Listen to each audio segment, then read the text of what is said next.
Hey, what's up, man? GoReacts back with another one. Today we have a video from the Cottage Fairy, and this is the beauty of an ordinary life, social media, and simple living. She's one of these off the grid, I guess you could say off the grid type people. Whatever. Let's check out the clip.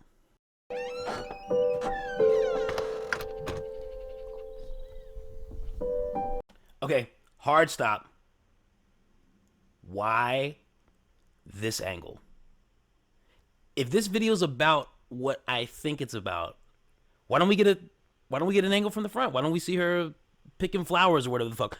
Why are we getting this super social media angle? That's all I'm gonna say. That's all I'm gonna say.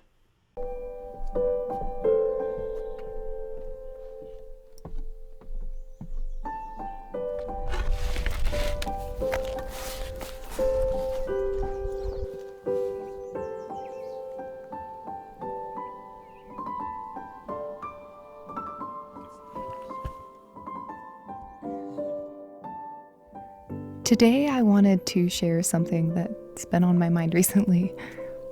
But to preface it, I grew up without social media.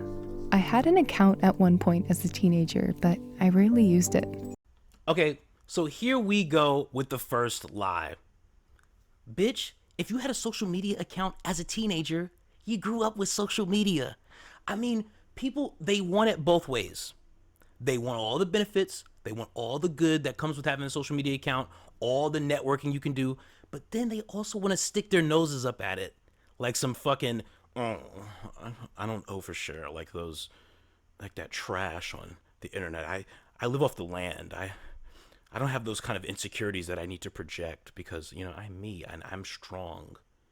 I'm strong-willed. It's like, it's like that 21 Savage line. It's like, pick a side, little nigga. Who you rooting for, nigga? Pick a side. You either in or you're out. Last year was when I first became consistently active on social media, and it has been a wonderful way to connect with other artists and all of you. And I can say for certain that the stories and messages you've shared have enriched my life. I've enjoyed it very much, but have also observed how easy it is for social media to fuel a sense of inadequacy and comparison. Oh yeah, the same inadequacy I'm feeling watching this high definition video of a woman who's a size 2 foraging ingredients from a fresh garden to make God knows what item I have to pay somebody at a store to make for me. This lady is an undercover narcissist, right? She doesn't, it doesn't show immediately, but she's like one of these undercover, I'm a bad bitch. I get busy out here, right? You wish you could do this like me, right? She's almost like a rapper, right? She's showing off, right? It's high fucking quality ass. This would make Kubrick blush, this video. As someone who hasn't been exposed to it for very much until now, I see how powerful it can be and cannot imagine the influence it has over people who've had it all their lives.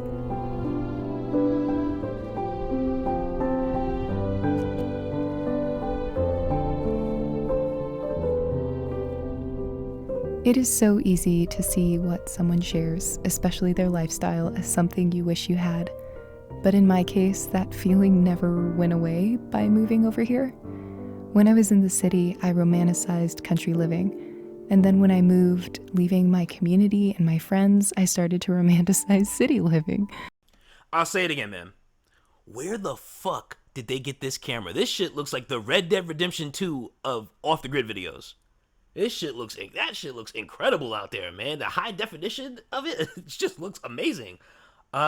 Couple things about moving out of your situation, right? Are people ever really happy? This men and women. Are people ever happy? Isn't the grass always greener, no pun intended, on the other side? Right? You're in one situation and you're like, I want to get out of this. And then you get to that situation and then you're like, I don't like this for this reason and that reason. Right? That's why I've never been big on moving being a thing that's going to make you happier in life. I just don't think that works. And I see people do it all the time. You're like, if you move, you're not going to be happier. You're still going to deal with a lot of pain and suffering and all that shit.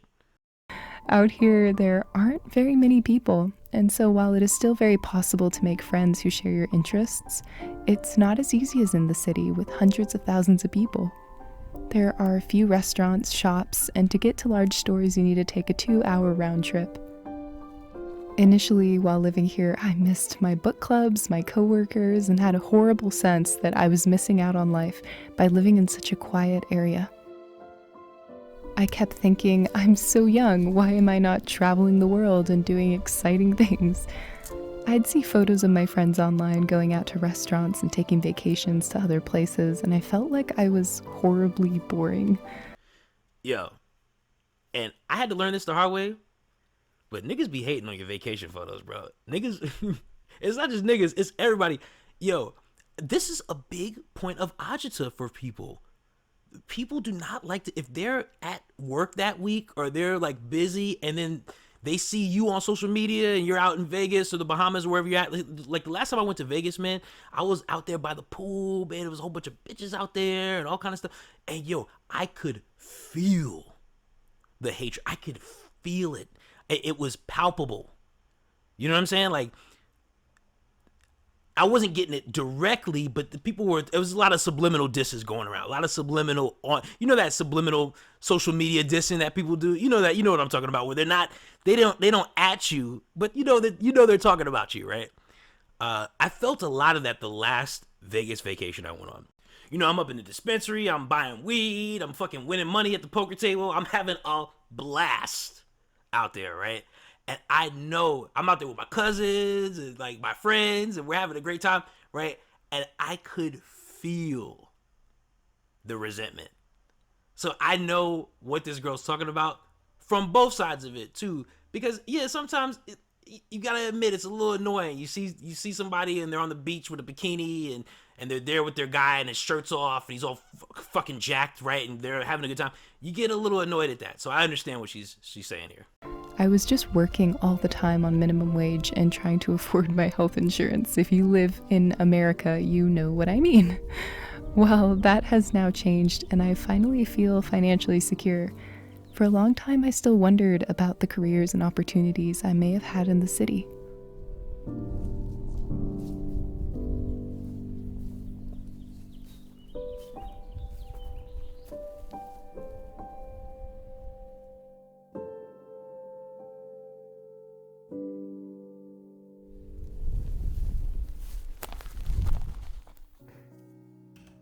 When I was working past jobs, it was easy to compare myself to friends who were able to afford things easier and had jobs that I thought were maybe more impressive. When my income increased, I felt more at ease in some areas, but I still didn't feel any more satisfied with my life.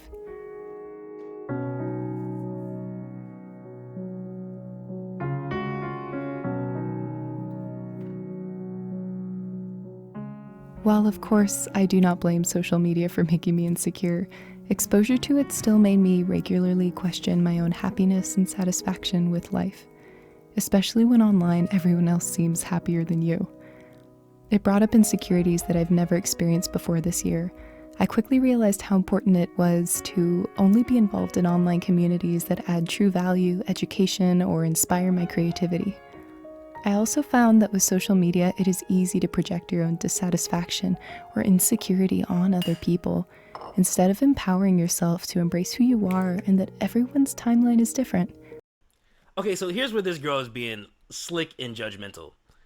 For me personally, I'm a messy bitch on the internet, right? I am a beta male. I complain about, I'm fucking fat and today sucked and I was trying to record this song and it didn't come out the way I wanted and I'm jealous of that guy's rap career and I'm jealous of that guy's money and I fucking don't like that dude. I'm very vocal about shit like that. I'm a messy bitch. And sometimes I think that that's fun, right? That's some fun shit. Like to me, that's the real, to me, I want more of that. I want more people complaining about what they're insecure about. Because you know people are insecure. See, but here's the problem. Everybody wants to put their fucking best face on for social media. This woman is doing it right here. She's putting her best face on. This shit is a perfect video. Right? So she's still competing in that way. And she's saying, well, I don't really have to share my insecurities because, you know, I'm just not that way. But to me, that makes you a real ass person. If you go online and sometimes share why you aren't perfect, because we all know you ain't perfect. We all know your shit stinks just like everybody else's shit, right? We know you ain't perfect, right? So I will come online and I'll just talk about uh, noise pollution in my neighborhood or something, whatever, right? Whatever's going on that day, I'll just talk about it. I got into an accident with this idiot or something happened in my life, right? Or I'm on the phone with this company trying to get money from them and it's been fucking 6 months and they keep putting me through the ringer. Like, I feel like the messiest shit sometimes is the most interesting stuff because people are going through that as well and they're dealing with those things as well, right? So it should be talked about. I don't know. Maybe I'm wrong about that. As I grew to understand myself better, I realized that I was preoccupied with comparison and judging other lifestyles simply by the highlights I saw online, instead of really asking myself, would that life suit me? Would that lifestyle help me help other people and leave the world a better place? I needed to work towards my goals, accepting that I may not get instant gratification. If I hadn't been able to move to the countryside when I did, I'm confident I could be just as happy in the city, embracing the chapters of my story and slowly but surely working towards my dreams and gaining a lot of experience along the way. That leads me to talk about this channel and the aspects of life I choose to highlight here. As you can see, I share for the most part happy or thoughtful days that are full of peace and calm. But I have bad, lazy, hectic days all the time. I'm not who I want to be every day, and I fall short a lot, and I can be very self-critical. Sometimes I cry, and I cry a lot. Those are usually very private moments, and when I'm upset, I spend time with someone I love, like my boyfriend. And it would seem very strange to pull out a camera and start filming those very raw moments while keeping them authentic. Mostly because I want this channel to be about inspiration and ideas and peace and art, not my own daily struggles. All right, do you see where the dunk is coming in here? She's like, let me translate. She's saying, you're a dummy for sharing your private life on the internet, which is like, duh, right? But, and she's saying her channel's all about art and beauty and love and whatever the fuck she said, and peace, whatever she said, right? Here's my thing. Some of the greatest art of all time was very personal, and things that could be considered private had to be revealed. The artist had to give something up. Why? To really touch people in a deep way, in a deep, profound way, right? So sometimes if you see somebody like online given what you would think is TMI, right? Try to look at it from a different perspective, right? They might actually be digging deeper than you think, right? Because to me, the greatest artists are those who give something up. It is also very important to me to not force other people to be part of my videos if it makes them uncomfortable. That is why I don't share everything, because when I'm with someone or experiencing a very special moment, I want to experience it fully. Pausing to capture it for posterity would detract from that. Instead, I know that the only way I will keep being inspired to make videos is to make them when motivated and enjoying my life. But how I like to communicate those hard moments is through my words, where I try to share a more intimate reality. That's what makes me comfortable and keeps me inspired, I suppose. I hope that makes sense. Anyway, I appreciate all of you, I really do, and I hope you're doing well and embracing whatever chapter of your story you're currently in. Each one is precious and has so much to give. I really believe there is so much love and beauty in this messy world. Everyone is different and moving at their own pace. Take care and have a lovely day or night. Okay, final thoughts on a video like this.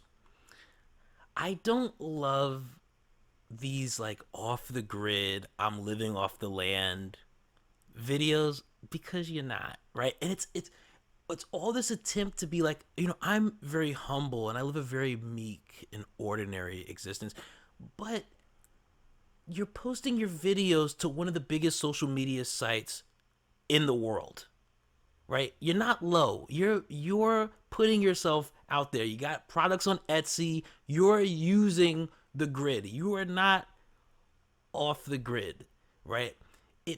They try to come off as humble these videos, but the arrogance is just, it's all there, right? I can feel how arrogant of a show this all is, right? Everything from the fucking quality of the video, everything. It's not humble. You're not humble. You're not fooling anybody. So that's one of the reasons why I don't like these kind of videos. Although this girl seems like a sweet girl and everything like that, I don't like these videos because it fuels that kind of toxic narcissism that is a major problem in today's society. That's all I'm gonna say.